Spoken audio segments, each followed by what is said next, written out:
ये दोस्तों 2 little cormorant यहाँ पर बैठे हैं और इस वाले पेड़ पर कई सारे कॉर्मोरेंट्स बैठे हैं। सुबह सुबह अभी 10 बज रहे हैं करीब। इस पे कुछ लिटिल और कुछ इंडियन कॉर्मोरेंट्स हैं जो कि बैठ के धूप सेंक रहे हैं।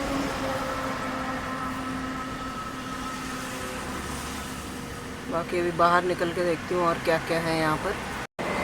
दोस्तों ये एग्जैक्टली वही जगह है जहाँ पर पिछली बार ब्लैक क्राउन नाइट हेरन बैठा हुआ मिला था मुझे, लेकिन आज ये जैसे बैठा हुआ है ना, एक तो धूप बहुत तेज़ आ रही है मेरे राइट साइड से, तो हो सकता है ये दूसरी तरफ मुंह करके बैठा है इसलिए ये ऐसा दिख रहा है, लेकिन पहचान में नहीं आ रहा है बिल्कुल। मैंने दोनों कैमरे से जूम करके देखा पहले रिकॉर्डिंग करने से पहले कि आइडेंटिफाई कर लूँ, लेकिन मुझे क्लियरली दिखाई नहीं दे रहा ये। लेकिन हो सकता है कि वही हो जो कि दूसरी तरफ फेस करके बैठा है। और इसी पेड़ पर मैंने ये देखिए यहाँ पर भी कुछ बैठा हुआ है। ये मुझे लैपटॉप में डालकर ही देखने के बाद समझ में आएगा। Most likely black crown night heron ही होना चाहिए। और एक देखिए यहाँ पर भी है,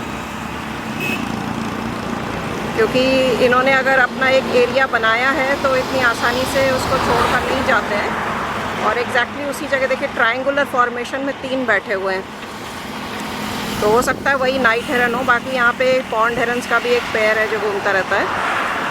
और पीछे ईग्रेट्स भी हैं फील्ड में, जो ये यहाँ पे घास वगैरह है, यहाँ पर कई सारे ईग्रेट्स भी रहते हैं।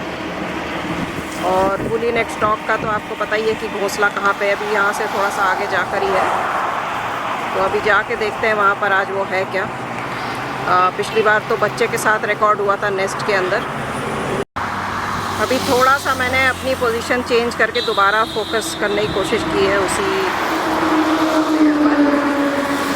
तो इस पर ये देखिए, अब ये इसका थोड़ा फ्रंट प्रोफाइल मुझे दिख रहा है जो ऊपर बैठा हुआ था, तो ब्लैक क्राउन नाइट हेरन ही लग रहा है मुझे। बाकी ये जो नीचे वाला बैठा था ये पेड़ के तने के पीछे छुप गया है। और इस साइड जो बैठा है ये भी ब्लैक क्राउन नाइट हेरन ही होना चाहिए। कॉर्मोरेंट्स अभी भी अपनी जगह पर बैठे हुए हैं बिना हिले। ये देखिए लिटिल कॉर्मोरेंट हैं दोनों।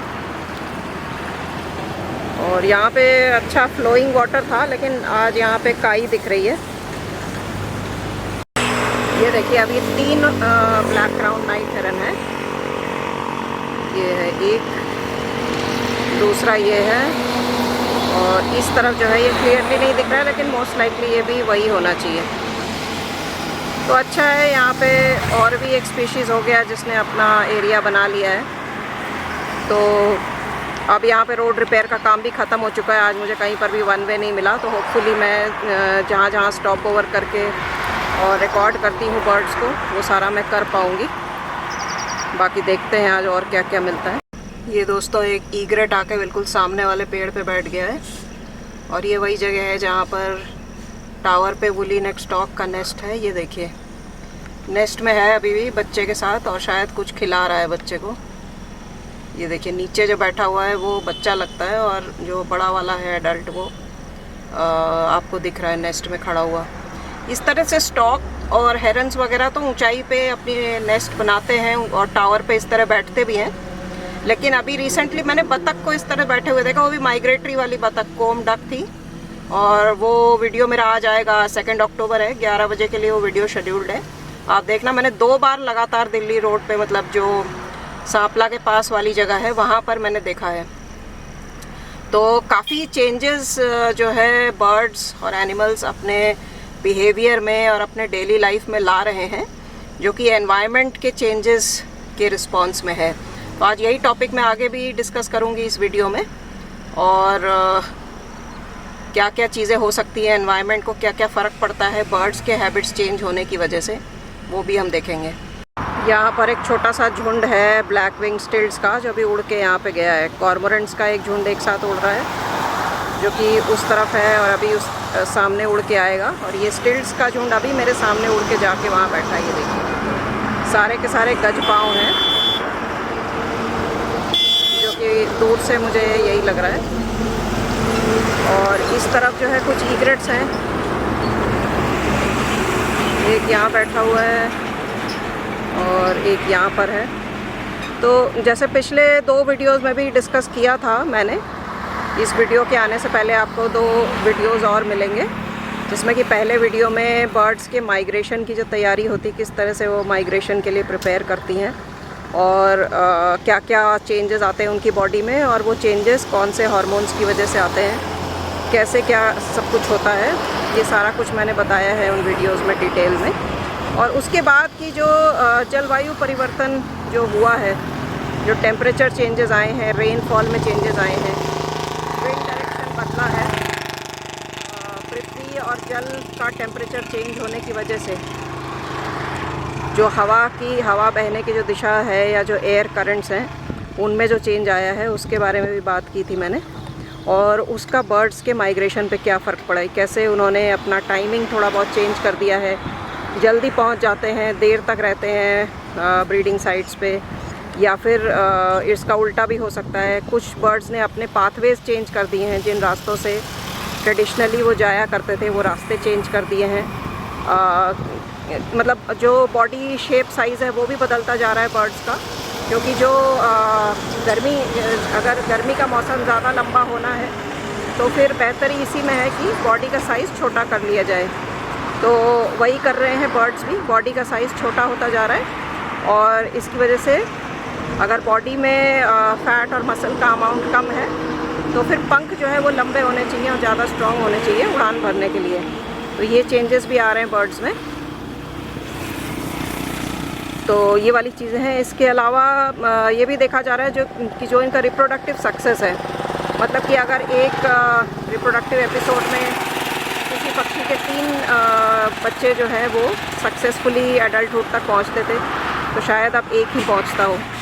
तो रिप्रोडक्टिव सक्सेस इनका कम होता जा रहा है, और इसका असर जो है पूरे एनवायरनमेंट पे पड़ रहा है। क्या असर पड़ रहा है वो मैं आगे डिस्कस करूँगी। पहले ये डिस्कस करते हैं कि रिप्रोडक्टिव सक्सेस कम होने की वजह से क्या होगा। क्या होता है कि हर एक स्पीशीज़ का एक इम्पॉर्टेंस है इकोलॉजी में, एनवायरनमेंट में। मैंने पहले कई वीडियोस में डिस्कस किया है ट्रॉफिक लेवल्स के बारे में, फूड चेन के बारे में, कि हर एक स्पीशीज़ की अपनी इम्पॉर्टेंस है। जो प्राइमरी लेवल पे प्रोड्यूसर है, प्राइमरी कंज्यूमर है, सेकेंडरी कंज्यूमर, ये सब इग्रेट उड़ के जा रहे हैं। तो इन सब की अपनी अपनी जगह है। तो अगर किसी भी स्पीशीज़ के नंबर को कम कर दिया जाए या उसको उस ट्रॉफिक चेन में से, फूड चेन में से हटा दिया जाए, तो उसका असर बहुत गहरा होता है पूरे एनवायरनमेंट पर। तो जब नंबर्स कम होंगे, रिप्रोडक्टिव सक्सेस कम होगी, और ये भी है कि जो बच्चे बड़े हो रहे हैं उनकी भी हेल्थ बहुत अच्छी नहीं है। जो सक्सेसफुली एडल्टहुड तक पहुंच भी रहे हैं बच्चे, ऐसा नहीं है कि उनकी जो क्वालिटी है, इंडिविजुअल की जो हेल्थ की क्वालिटी है वो वैसी ही है जैसे पहले होती थी। तो बहुत सारे चेंजेस आए हैं। हेल्थ की क्वालिटी भी अच्छी नहीं है, नंबर ऑफ ऑफस्प्रिंग भी जो सर्वाइव कर रहे हैं वो भी कम है। तो नेचुरली इसका उस स्पीशीज़ के टोटल नंबर पे फ़र्क पड़ेगा, और अगर टोटल नंबर पे फ़र्क पड़ेगा तो ट्रॉफिक लेवल्स पे, फूड चेन पे फ़र्क पड़ेगा, और अगर फूड चेन पे फ़र्क पड़ेगा तो फिर पूरे एनवायरनमेंट को फ़र्क पड़ेगा उसका। दोस्तों, ये वही सारस का जोड़ा है जो अभी मेरे पिछले एक आध वीडियो पहले आपने देखा था। ये देखिए दोनों सारस क्रेन्स यहाँ पे हैं। अभी तक कभी मैंने इनका जो टिपिकल एक मेटिंग डांस होता है वो नहीं देखा है, लेकिन वो बहुत ही खूबसूरत नज़ारा होता है। अगर आप कभी देख पाएँ उसे तो वो वर्थ वॉचिंग होता है। अब ये काफ़ी दूर है, मैं जितना हो सकता है जूम करके इसको देख रही हूँ। और इसके पहले जो फोरग्राउंड में, ये तो काफ़ी बैकग्राउंड में, ये देखिए वहाँ है, ये बहुत दूर है। फोरग्राउंड में जो ये वाली जगह है, ये फ्रंट में, यहाँ पर मैंने वो देखा था पेजेंट टेल जकाना, जल मयूर। और इस टाइम पे सितंबर एंड, मतलब अब तो खैर अभी अक्टूबर फर्स्ट वीक में भी गर्मी काफ़ी है, लेकिन जनरली सितंबर के सेकंड हाफ में छोटे छोटे वाइट कलर के वाटर लिलीज़ यहाँ पे आ जाते हैं। तो वाटर लिलीज़ जो है वो जकाना फैमिली के लिए आइडियल जगह होती है। और वाटर लिलीज़ जहाँ कम होती हैं तो फिर ये वाटर हाइसिंथ को भी अपना हैबिटेट बना लेते हैं। तो इस जगह पे वो सिंगल जकाना मुझे मिला था। अभी तो नहीं है खैर, ईग्रेट्स और पर्पल हेरन एक उड़ते हुए मैंने देखा, और सारस हैं यहाँ पे, तो इसलिए मैंने रोक के थोड़ी देर सारस पे फोकस करना ही चाहिए अगर दिख रहा है तो। अभी तो ये नॉर्मली अपना या तो ये नेस्टिंग कर रहे हैं यहाँ पर, क्योंकि लंबे समय से अगर एक जगह पर हैं तो नेस्टिंग पॉसिबल है कि नेस्टिंग कर रहे हो। ये देखिए दूसरा वाला अभी भी कुछ प्रीनिंग कर रहा है। ये दूसरा है, ये थोड़ा लंबा है वो मेल है, छोटे साइज़ वाली जो है वो फीमेल है। सारस का जो ऑर्डर है वो है ग्रुइफॉर्मिस, और सारस और इसी तरह के ऑर्डर से जो आगे डिवाइड हुए हैं कैराड्रीफॉर्मिस, जिनके बारे में मैंने बताया था कि जो पर्च नहीं कर सकते पेड़ पे। तो ये वाली जो बर्ड्स हैं ये इनके एंसेस्टर्स ग्रुइफॉर्मिस ऑर्डर में ही रहे होंगे, जो कि सारस क्रेन्स और दूसरे क्रेन्स का ऑर्डर है। क्रेन्स बड़े साइज़ की बर्ड्स होती हैं, इसके अलावा ब्लैक नेक्ड क्रेन होती है, डेमोजली क्रेन होती है, और भी कई स्पीशीज़ होते हैं क्रेन्स के। और इनका एक स्पेसिफिक ये लंबे नेक वाले और बड़े विंग स्पैन होते हैं, इनके पैर लंबे होते हैं, हैवी बॉडी होती है, फॉर्मेशन में उड़ते हैं। तो कुछ माइग्रेटरी हैं, कुछ रेजिडेंट हैं इंडिया में। तो सारस क्रेन जो है वो तो रेजिडेंट है इंडिया में, और इनफैक्ट उत्तर प्रदेश का स्टेट बर्ड भी है ये सारस। तो ग्रुइफॉर्मिस ऑर्डर को ये बिलोंग करता है। ग्रुइफॉर्मिस से ही आगे डिवाइड होके कैराड्रीफॉर्मिस वाला ऑर्डर बना है। तो ये आप देखिए सारस क्रेन आज फिर से मिल गए हैं। ये देखिए यहाँ से थोड़ा बेटर शॉट आ रहा है, दो एडजेसेंट खेतों के बीच में जो थोड़ी सी क्लियरिंग है वहाँ पे ये दोनों खड़े हैं। ये एक सारस है और ये दूसरा। ये आपने देखा होगा एक तरफ फेस करके भी खड़े होते हैं ये लोग, या फिर ऑपोजिट एक पार्टनर जो है एक साइड में देख रहा होता है, दूसरा पार्टनर दूसरा। इस समय दोनों एक ही डायरेक्शन में देख रहे हैं। तो ये यहाँ से थोड़ा क्लियर दिख रहे हैं। बाकी यहाँ पे ईग्रेट हैं और इस तरफ भी ये दो ईग्रेट और बैठे हुए हैं। सारस को ही ऑब्जर्व कर रहे हैं शायद वो लोग भी हमारी तरह। बड़े ग्रेसफुल क्रीचर्स होते हैं। अगर ये पास में हो ना, कैमरा इतना जूम ना करना पड़े। अभी भी देखिए ये बहुत दूर है, मैंने फुल जूम करके करा हुआ है। जो इस कैमरे की एबिलिटी है उसके बियॉन्ड जूम किया हुआ है मैंने इसको।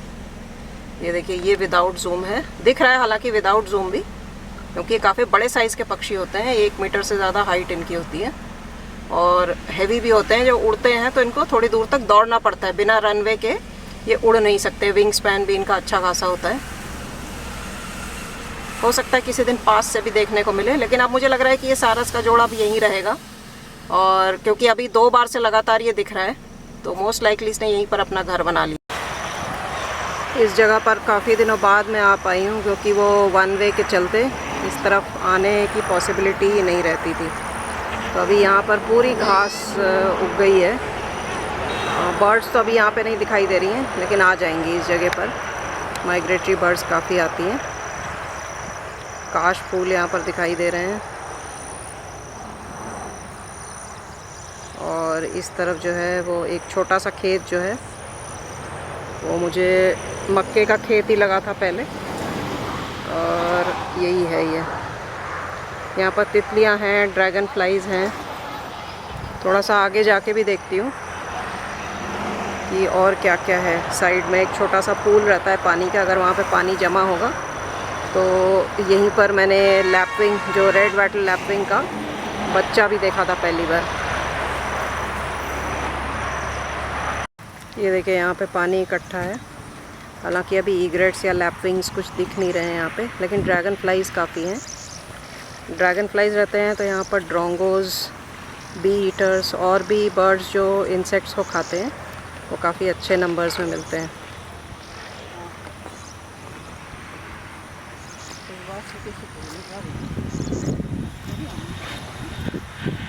ये देखिए इधर पूरे काश फूल और ये घास। यहाँ पर एक छोटी सी बर्ड है जो कि प्रीनिया है मोस्ट लाइकली, काफ़ी दूर है, यहीं पे कहीं बैठी है घास में।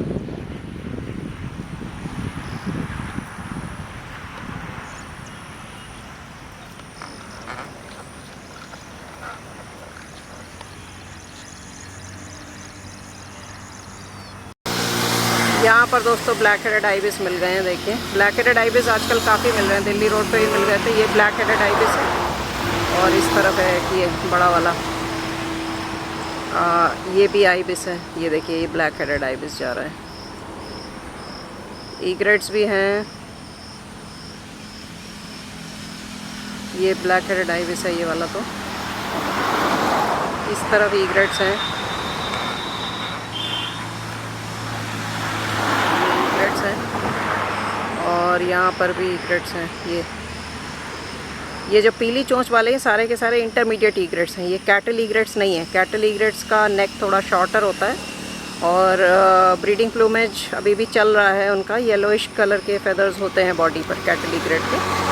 और जो लिटिल ईग्रेट होता है उसके जो चोंच और पैर दोनों काले रंग के होते हैं। तो ये ना तो कैटल ईग्रेट है ना ही लिटिल ईग्रेट है, ये इंटरमीडिएट ईग्रेट्स हैं। और ब्लैक हेडेड आइबिस को तो आप पहचानते ही हैं, ये ब्लैक हेडेड आइबिस है। रेड नेप्ड और ग्लॉसी आइबिस आजकल कम दिख रहे हैं। एक वीडियो ऐसा था मेरा जिसमें कि ये तीनों एक साथ मैंने दिखाए थे, सांपला वाले एरिया में, मुझे याद है। इस जगह पर दोस्तों काफ़ी बर्ड्स मैंने दिखाई थी आपको, कोम डक वगैरह भी दिखाया था। अभी खाली है, गर्मी भी बहुत ज़्यादा हो रही है। अभी थोड़ा सा हो सकता है कुछ समय में, एक आध हफ्ते में दोबारा आएंगी। छोटी छोटी कुछ बर्ड्स मुझे दिख तो रही हैं, मैं देखती हूँ, थोड़ा पास जाके फोकस करने की कोशिश करती हूँ। यहाँ पे सैंड पाइपर्स वगैरह सभी कुछ दिखाया था मैंने। ये देखिए दोस्तों, ये जो दिख रही है ना, ये प्लोवर है, लैपविंग की ही फैमिली की है। सेम ऑर्डर सेम फैमिली, कैराड्रीफॉर्मिस और कैराडिडी ऑर्डर है। ये प्लोवर हैं दोनों। अब ये एग्जैक्टली कौन सी स्पीशीज़ हैं ये देखना पड़ेगा, लेकिन ये हैं दोनों प्लोवर्स। और भी कुछ प्लोवर्स हैं जो यहाँ पे घूम रहे हैं। पानी कम है लेकिन जो बीच में जो मिट्टी उभरी हुई है उस पर ये घूम रहे हैं प्लोवर्स। वापस इन्हीं पे फोकस करती हूँ जो पास में है। ये देखिए इसके गले में ये जो काले रंग का बैंड है, ये बड़ा टिपिकल होता है प्लोवर का। ये देखिए, तो एक और नई पक्षी आपने देखा, नाम तो आपने पहले भी सुना ही था मेरे वीडियो में। तो ये प्लोवर है, देखिए कॉशियस हो गया है, बिल्कुल देख रहा है इधर। और भी हैं, इन पर भी फोकस करने की कोशिश करती हूँ।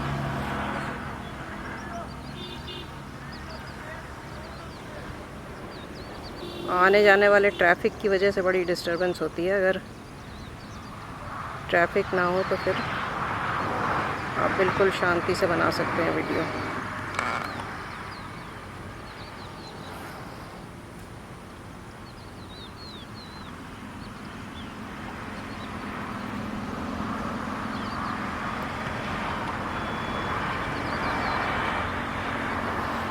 तो जैसा कि मैं कह रही थी कि जो बर्ड्स के बिहेवियर चेंज होने की वजह से या फिर इनके स्पीशीज़ कमज़ोर होने की वजह से एनवायरनमेंट को फ़र्क इसलिए पड़ता है क्योंकि देखिए वेटलैंड्स की हेल्थ, उसके बाद फिर दूसरी चीज़ ये है कि बर्ड्स जो है इंसेक्ट्स वगैरह के, छोटे जानवरों के पॉपुलेशन को कंट्रोल में रखती हैं। बर्ड्स के नंबर कम हो जाएंगे तो ये जानवर बढ़ जाएंगे, फसलों को नुकसान करेंगे और बीमारियाँ भी फैलाएंगे। और ये देखा भी जा रहा है कि जो नॉर्दर्न लैटिट्यूड्स में जहाँ पर ब्रीडिंग होती है बर्ड्स की, वहाँ पर टेम्परेचर बढ़ने की वजह से जो पहले ठंडा मौसम होता था उतना ठंडा नहीं रह गया है। तो इस वजह से पहले जो बीमारियाँ वहाँ पर नहीं फैलती थीं या नहीं उसके पैथोजन सर्वाइव नहीं कर पाते थे, वो अब सर्वाइव करते हैं। तो वो इंसानों को और पक्षियों को दोनों को बीमार करते हैं। तो ये एनवायरनमेंट पे इफ़ेक्ट है और सूनर और लेटर इंसान पर भी इफ़ेक्ट होगा। कोई भी चीज़ जो प्रकृति में हो रही है हम उससे अछूते तो नहीं रह पाएंगे, इंसानों पर भी उसका असर होगा ही होगा। तो समय रहते हमें इस बात को समझ लेना चाहिए और जितना हो सके बर्ड्स के कंजर्वेशन के लिए काम होना चाहिए। हो रहा है ऑलरेडी, लेकिन इसको और भी बेहतर तरीके से किया जा सकता है। तो अगर आपने चैनल अभी तक सब्सक्राइब नहीं किया है तो चैनल को सब्सक्राइब ज़रूर कर लीजिए और अपने ग्रुप्स में ज़्यादा से ज़्यादा वीडियोज़ को शेयर करिए।